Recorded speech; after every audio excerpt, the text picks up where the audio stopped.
歡迎收聽和你看天下呢一條片，我會由今次 LA 大示威或者 LA 嘅騷亂最新嘅情況，再講到美國非法移民同美國社會點樣密不可分嘅。美國人點解對非法移民又愛又恨呢？用社會學嘅用詞，非法移民係美國不可見又不可缺嘅社會現實。非法移民呢，點樣成為美國政客吸收選票嘅海綿呢？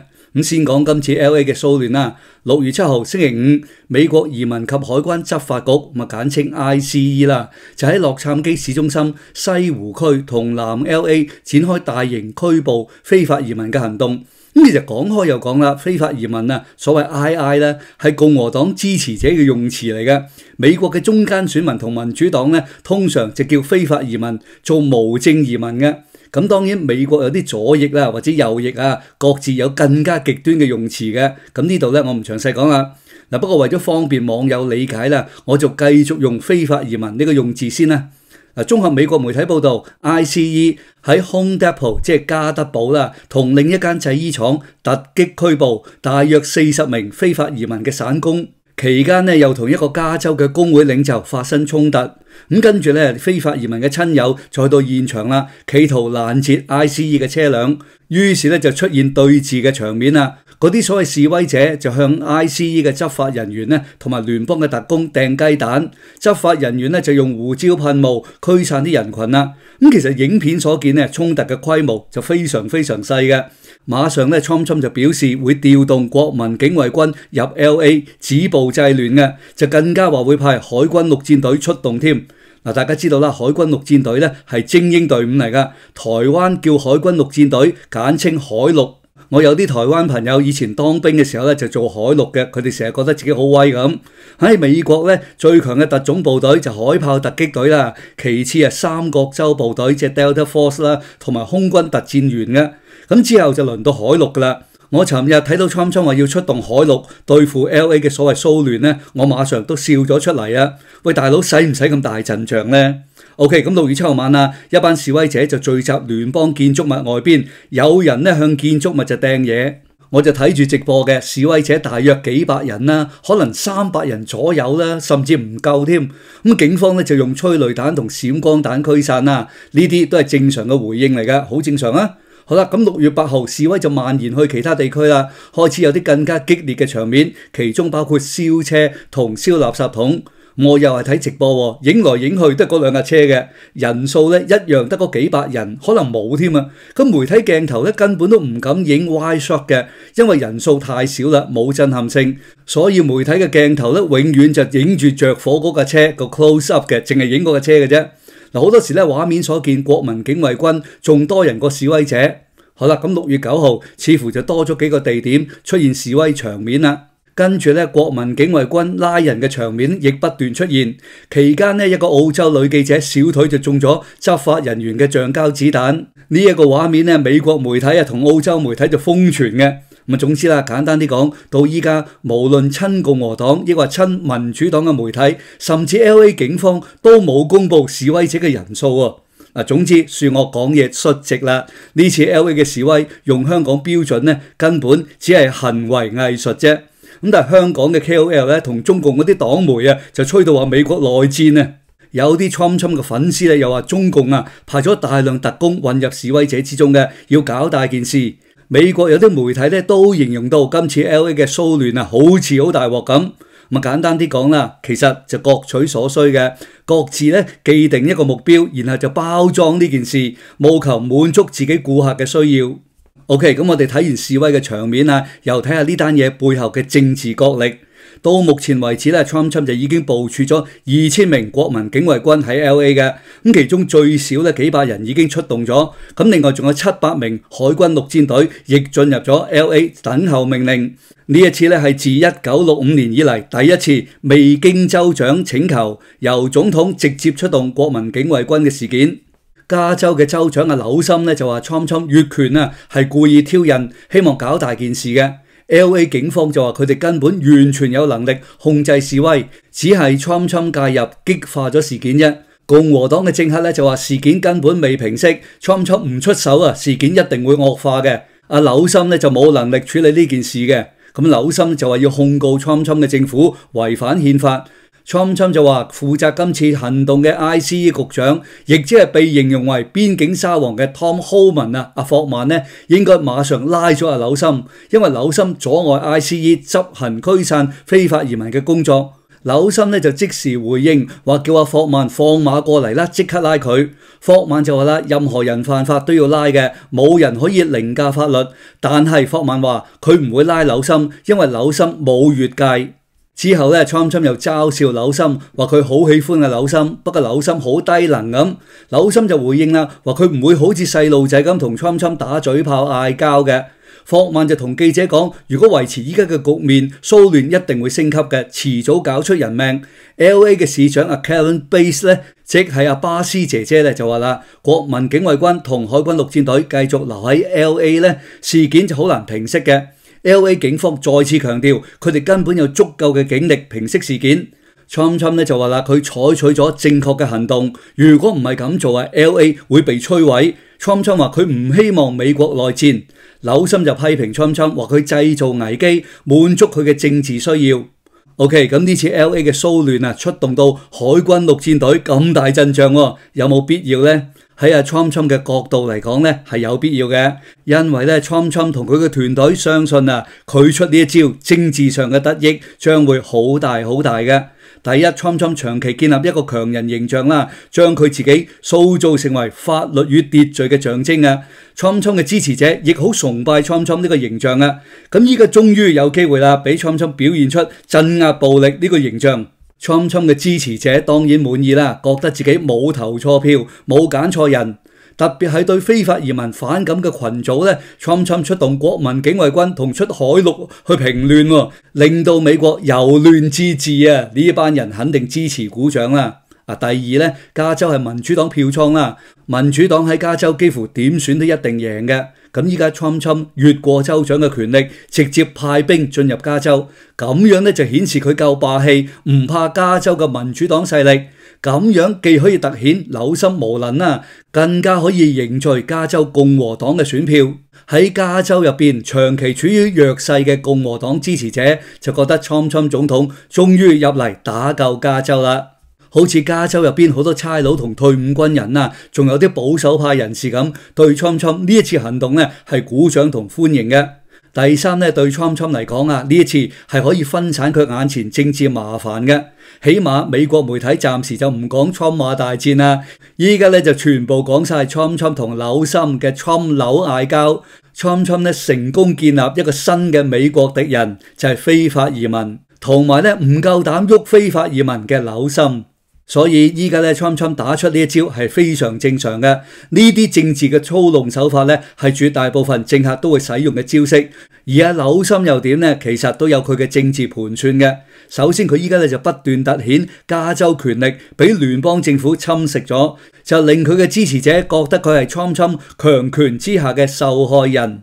紐森咧就批評 Trump 話佢使用過度嘅軍警力量，幾百個示威者都出動海軍陸戰隊，咁樣就企圖凸顯 Trump 嘅粗暴啦，從而咧就建立佢溫文同守法嘅形象啦。可以咁講嘅，今次作為一宗獨立嘅大示威或者騷亂事件呢，呢一單嘢以美國標準咧都係小菜一碟嘅，根本就碎料嚟噶。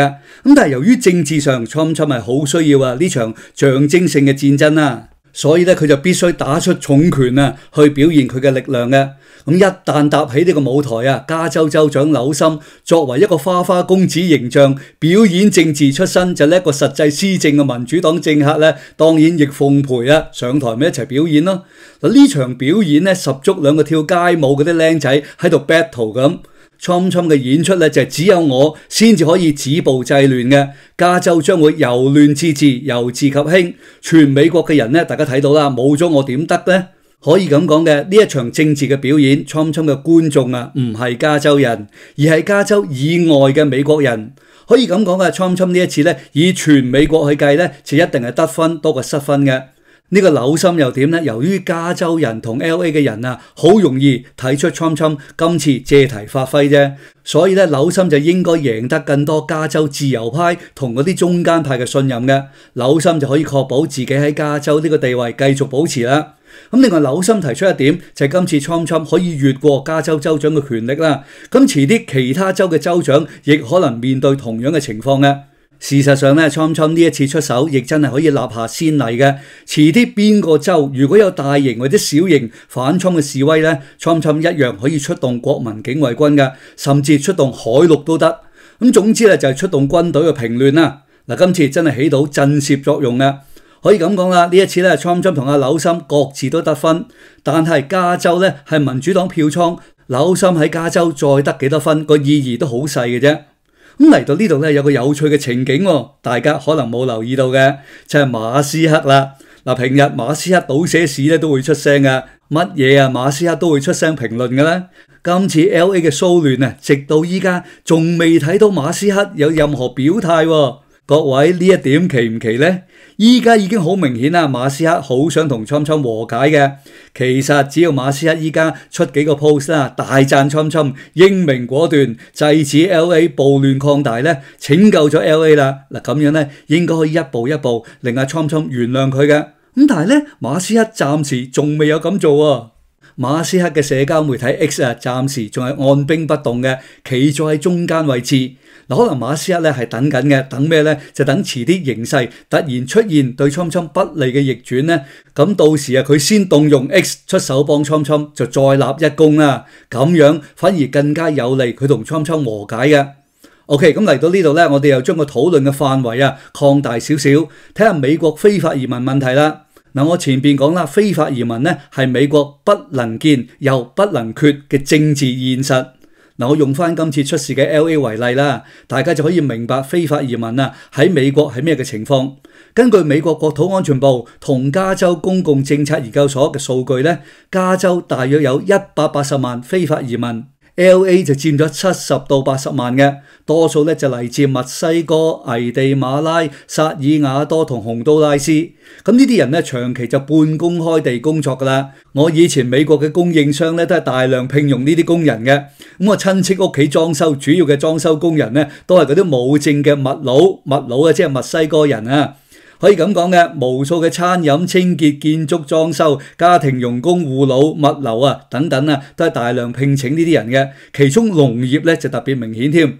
以 LA 為例啦 ，LA 係最多拉丁美洲裔人口嘅城市之一。1970年代大量拉美移民咧就流入 LA 啦，就形成一個強大嘅社群網絡。70年代嘅移民咧多數就合法移民嚟嘅，咁之後非法移民咧不斷都流入啦，呢個好自然喎。大家諗下，非法移民啊，咪流入去 LA 揾合法移民嗰啲親戚咯。咁於是咪建立起延伸家庭啦，即係有個 extended family 啦。例如咧，一個墨西哥嘅合法女人就帶咗佢細佬去 LA， 佢細佬同另一個合法移民嘅女人又結咗婚，又生咗個仔喎。咁呢個仔當然就美國公民啦。咁類似呢啲混合家庭咧 ，LA 大把。所以 LA 嘅非法移民咧，大部分已經高度融入咗當地嘅社區啦。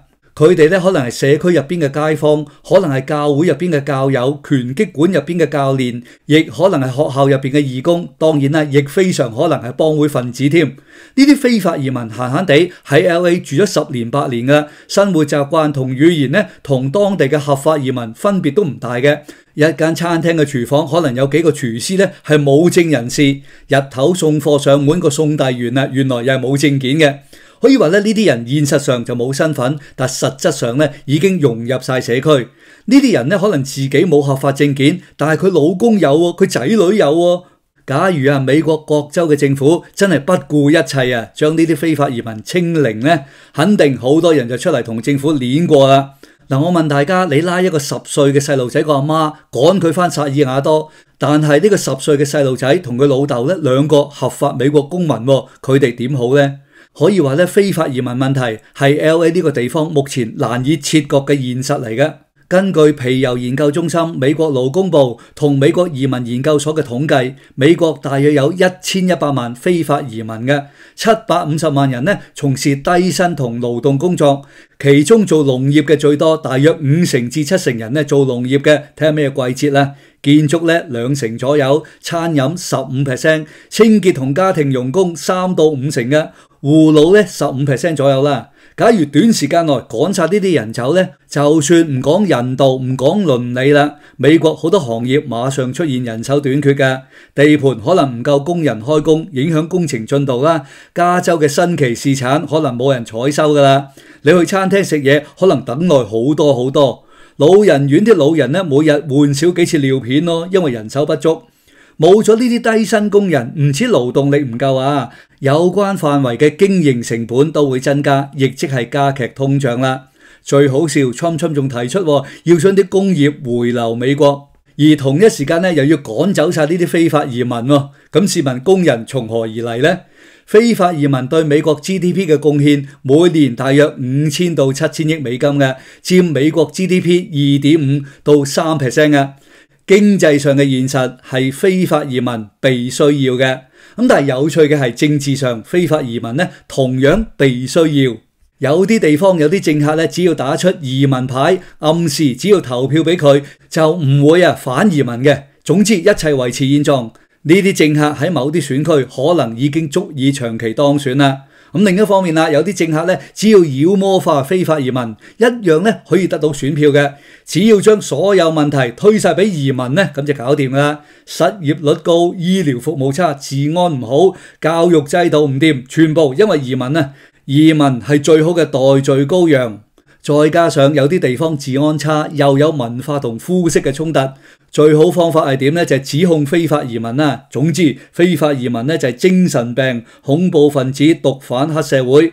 呢啲人呢係令國家崩潰嘅。一旦建立咗呢個國家嘅威脅呢，政客自然就得到選票啦。非法移民呢好似一個會吸選票嘅海綿咁啊！移民牌呢對唔需要依賴移民嗰啲州份係萬事萬靈嘅。所以無論乜嘢政黨，多多少少都係打緊移民牌嘅。移民問題最容易捉住情緒化嘅選民，現實嘅問題咧就留翻理性嘅人去思考。情緒化嘅選民每幾年咧就用佢哋嘅選票發洩一下情緒。依家咧最新嘅發展 ，LA 嘅騷亂就蔓延到其他地區，不過仍然咧係差佬多過示威者。有啲Trump嘅支持者就話啦，香港嘅示威者咧係合法公民 ，LA 嗰啲係非法移民嚟嘅，唔同嘅。所以Trump調動軍隊咧就啱嘅。咁但係現實係咧，大家諗下，真正非法移民啊，自己點會出現喺示威現場呢？一旦俾人拉咗，咪即時被趕走。示威者之中最大機會咧係同非法移民非常有聯繫嗰啲合法美國公民。點解我咁講呢？因為警方到依家仲未公布現場拉咗幾多非法移民嘅。如果依家拉咗嗰啲示威者，好多係非法移民啊！共和黨媒體仲唔大肆報道咩？總之啦，對兩邊嘅支持者，無論係Trump支持者又好，或者民主黨支持者，或者紐森支持者又好啦，一定會用有利佢哋嘅角度去解釋呢件事嘅。而我咧永遠都係呢句嘅，我由欣賞唔同人嘅演出去洞悉呢一個世界。最後請大家記得支持和你看天下，請你訂閱、點讚、留言、分享，拜拜。